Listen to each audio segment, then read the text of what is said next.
Ay anam qanatsız, mələk misən sən?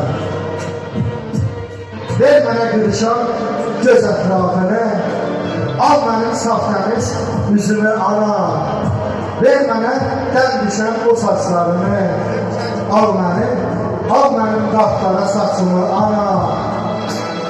Ver mənə çəkdiyin ağır dərdləri, al mənim ən xoşbəxt günümü ana. Ver mənə qəlbinə dəyən sözləri, al mənim ən gözəl sözümü ana. Ver mənə qəddini əyilib daha, al mənim qəddini dişdur, sən ana. Al mənim dizləri, sən dizlər ana. Ver mənə dünyadan bezən gününü, al mənim yaşamış eşkim var ana. Ver mənə nə qədər qalıbdır ömrüm, al mənim ömrümü, al mənim ömrüm nə qədər ömrüm varsa, ay ana. Gəlməzdi bir qara, belə getdi apardı, nurlu dənizi də soldu saraldı, dolu zaman aldı, dövran qopardı. Bir ana pərdəsiz köçdü dünyadan. Bürüzə vermədi ağrılarını, özü yapardı arzularını. Allah'a tapşırdı balalarını.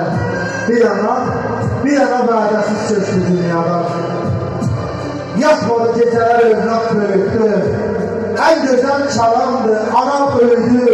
Ne kadar sağdı, mələk özdü.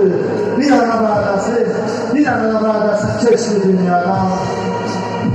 Məkanı buz kimi, kəsətli daşdı, nə fərqi cavandı, yox saçı yaşdı. Qoyub övladların gözünü yaşdı. Bir ana pərdəsiz köçdü dünyadan.